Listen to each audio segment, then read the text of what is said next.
welcome to this week's episode of the program, The Advocate, a program designed to deliberate on issues of anti-corruption and accountability in governance. My name is Jack Vincent Fidelis, and I'm your host.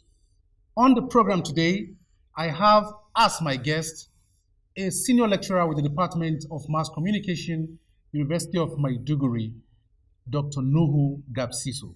Sir, you're welcome. It's my pleasure. As usual on the program, we shall be deliberating on issues of anti-corruption and issues of accountability in governance.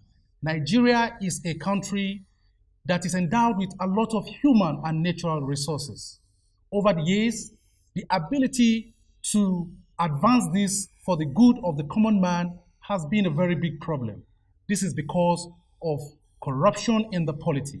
This is also because of lack of accountability by people entrusted with taking care of these things.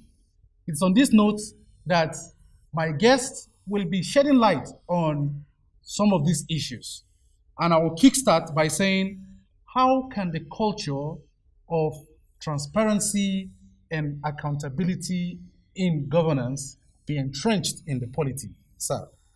Well, when the business of governance is conducted in the open, then you can entrench the culture of transparency and accountability. When government can give account of the resources that is entrusted in its care, a government can be able to carry out those policies and programs that it has outlined for the people without negating on those policies and programs. Then we can have a culture of transparency and accountability.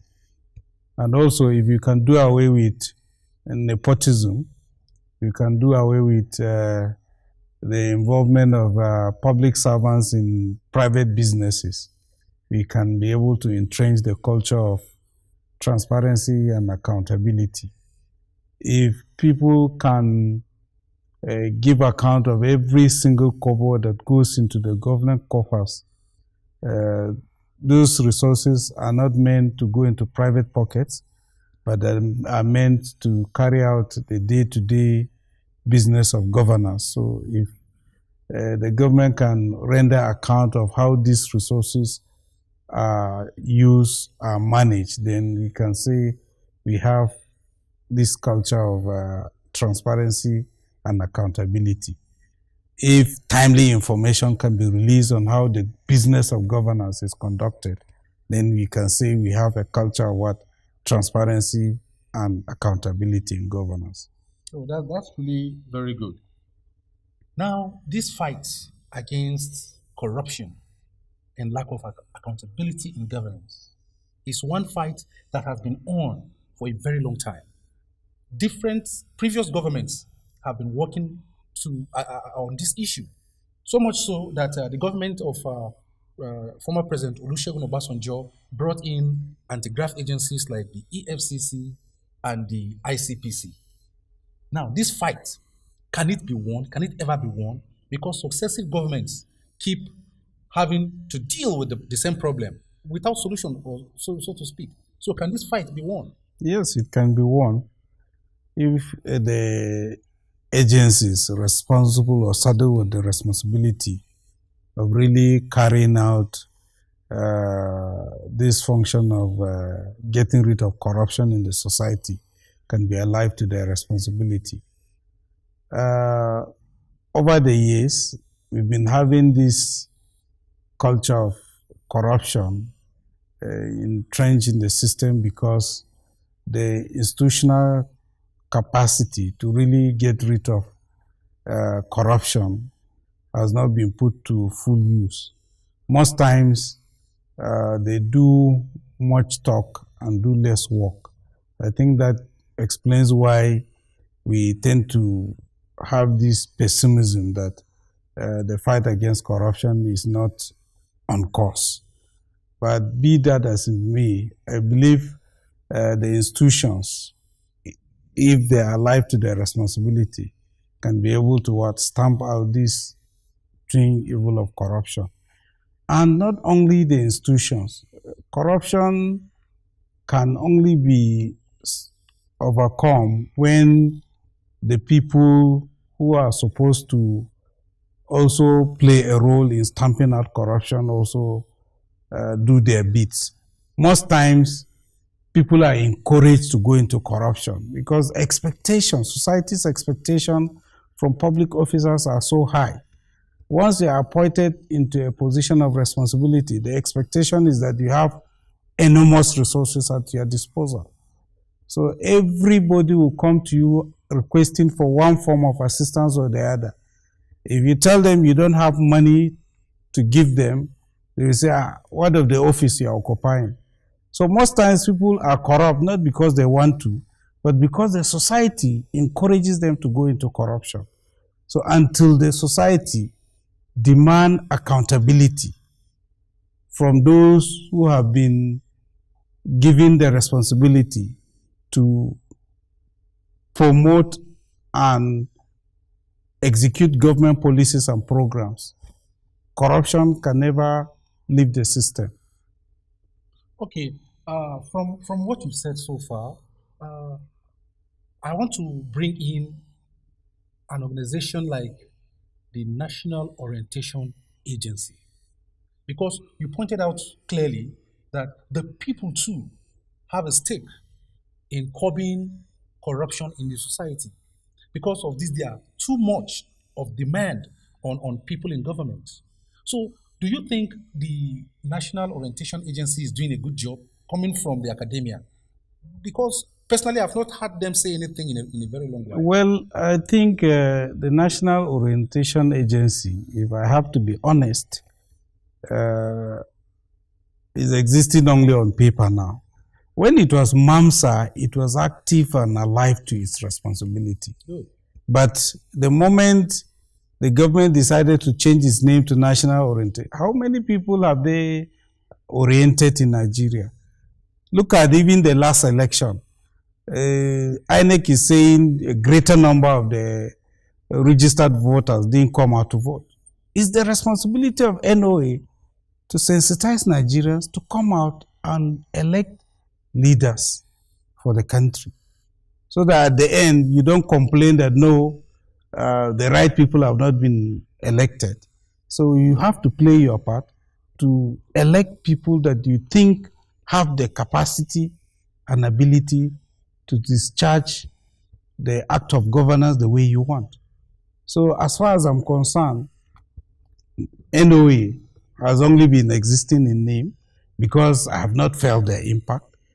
It's been quite a long time. I've seen them come out to mobilize and orientate people on how they should contribute their quota to change the fortune of Nigeria.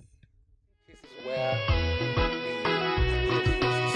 to file in the case on the leadership, the electorate. The electorates are the ones that will determine. Of course, yes, don't collect those things, but then the votes of the electorate don't count. Then there's virtually nothing the electorate. Most of these policies are misplaced priorities. Some of the policies are based on.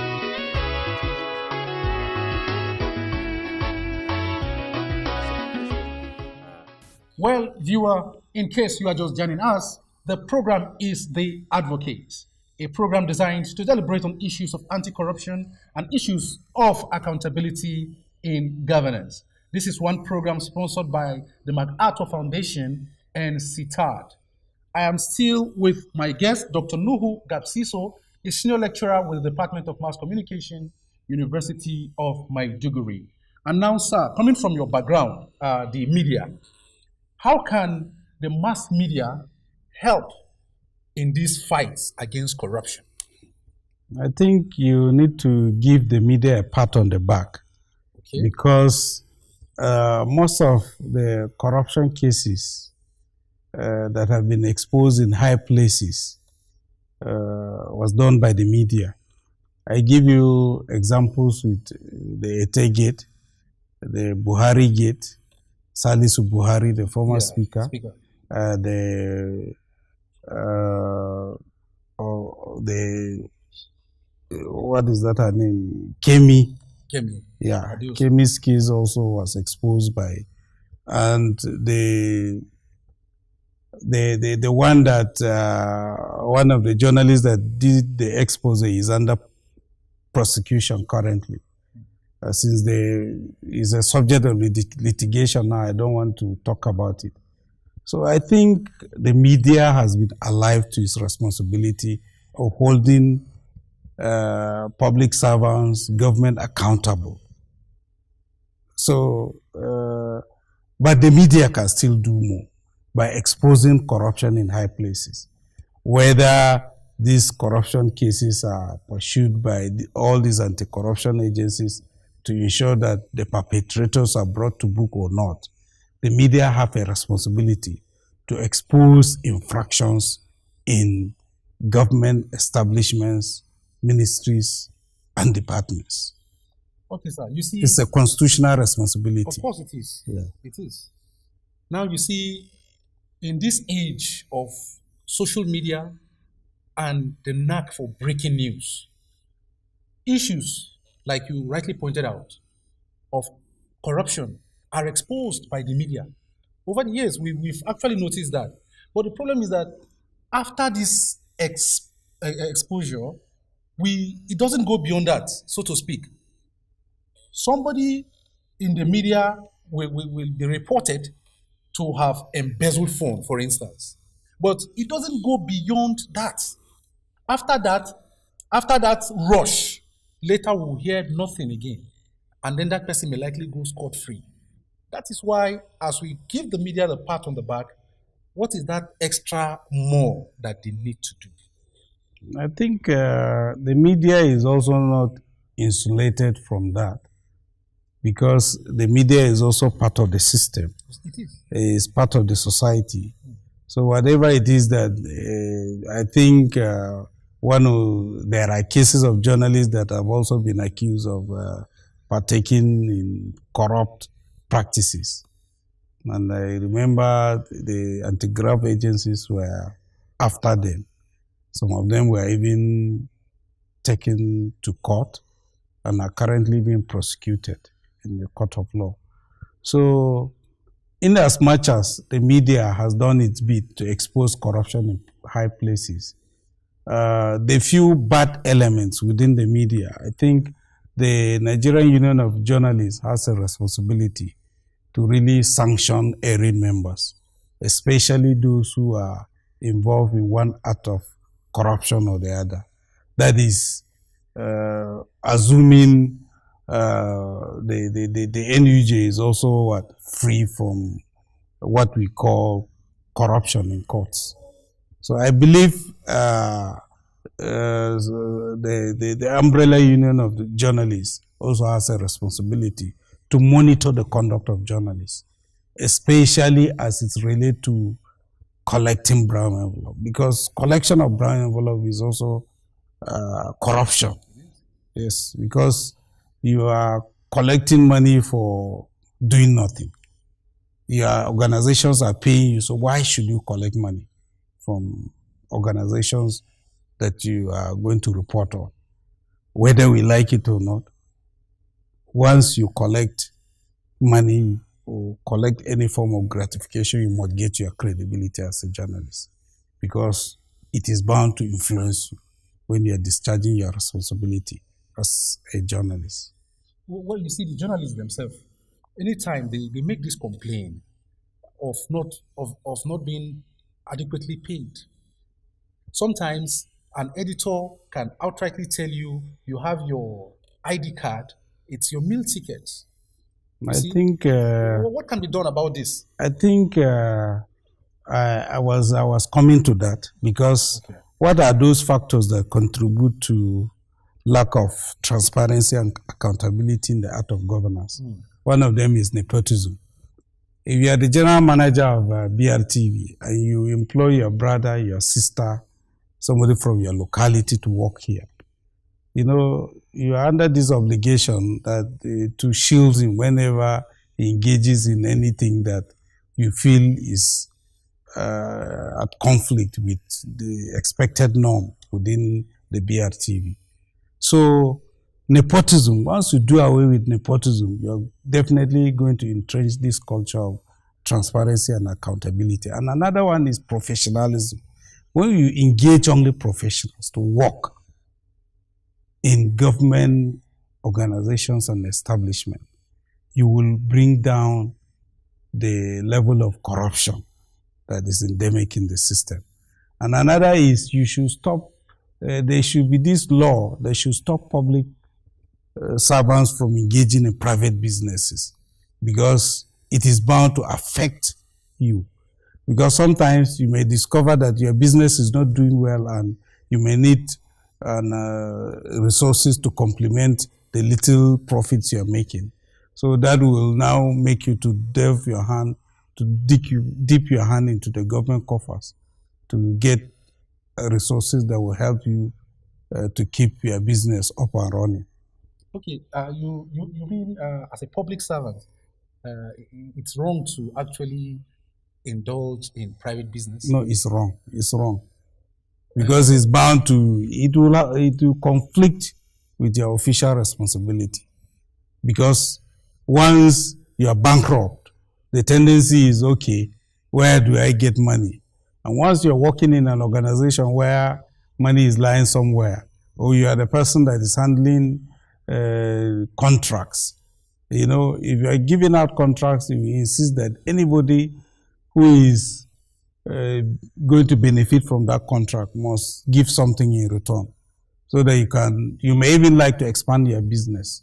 So as a public servant, once you're out of service, you can engage in private business. But once you are in service and you are also a businessman, it's bound to have conflict with what you're doing. And then there's also this question of public servants are poorly paid.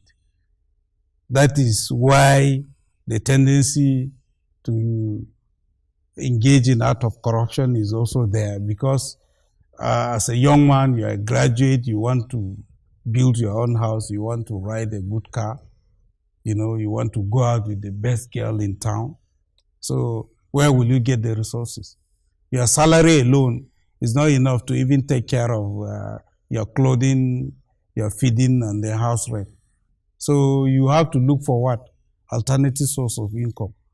And that is when you now say, okay, I work in this office.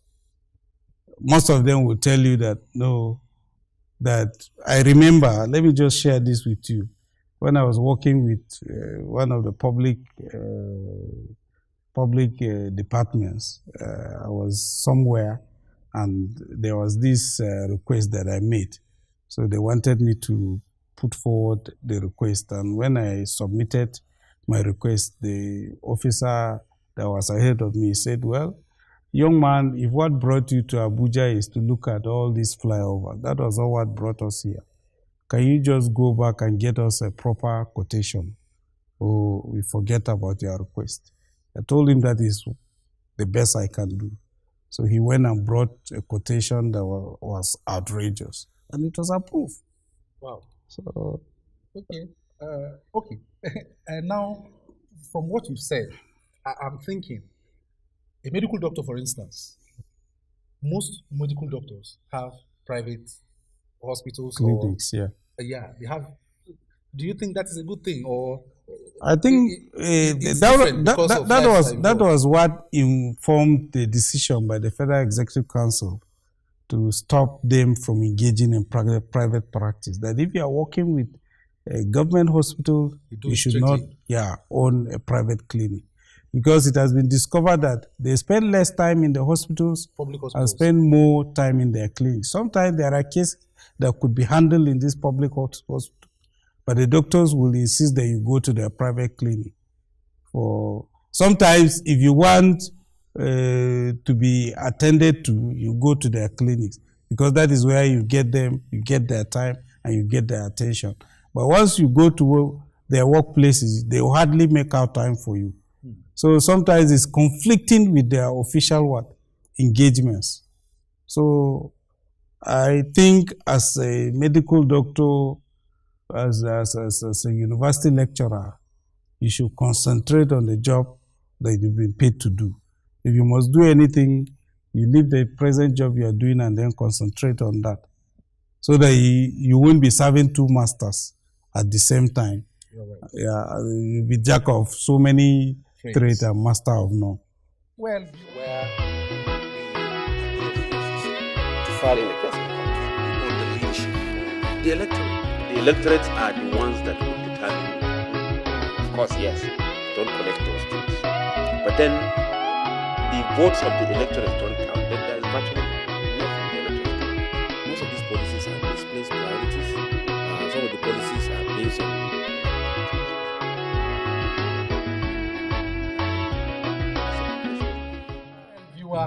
in case you just joining us, the program is The Advocate. The Advocate is a program designed to deliberate on issues of anti-corruption and accountability in governance.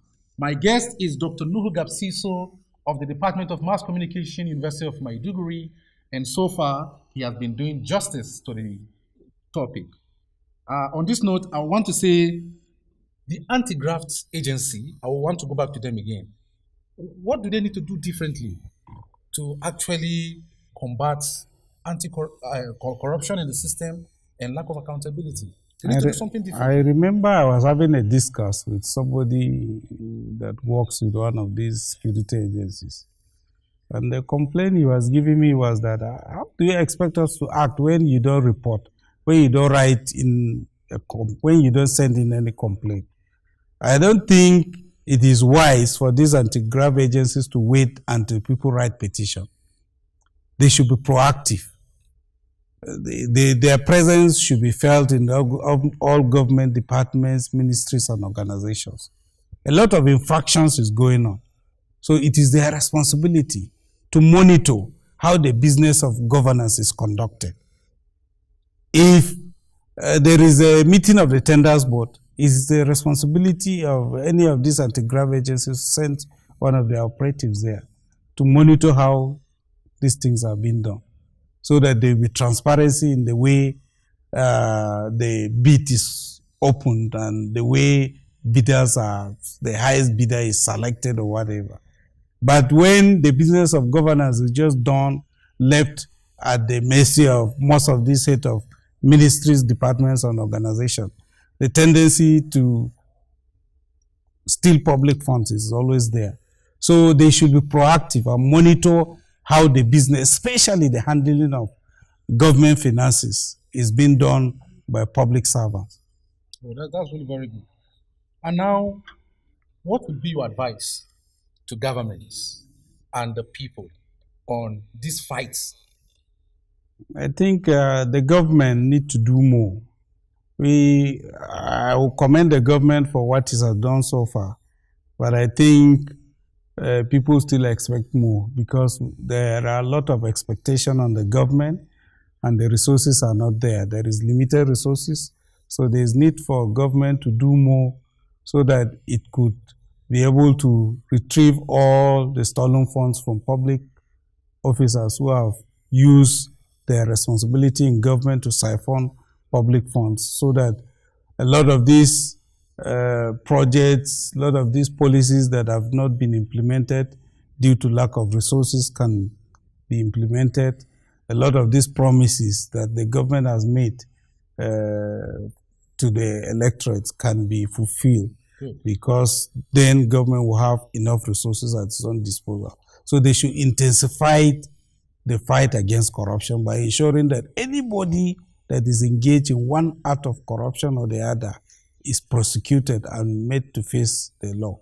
Just like the president said that he will not only confiscate those assets from the public servants or from people who have corruptly enriched themselves, but he will ensure that these assets are sold, so that even if there is a government that is coming after him, they will not want to return those ill-gotten assets back to their owners. All right. And then in maybe 10 seconds, because of time, what about the people? The people, what would be your advice to them? The people should encourage these anti-graft agencies and the government that is sincere about the fight against corruption, so that it's only when the people support the government that the government can succeed in this difficult task of fighting corruption and eliminating it in Nigeria. Thank you very much, sir. Well, viewer, that is the much we can take on the program this week. It's on this note I want to say thank you to my guests. Sir, you are most welcome. We appreciate you. And then we hope subsequently you will oblige us when we invite you here. That is the much we can have on the program, The Advocate, for this week. Keep it there with us, same time, same station next week for another wonderful episode. Thank you.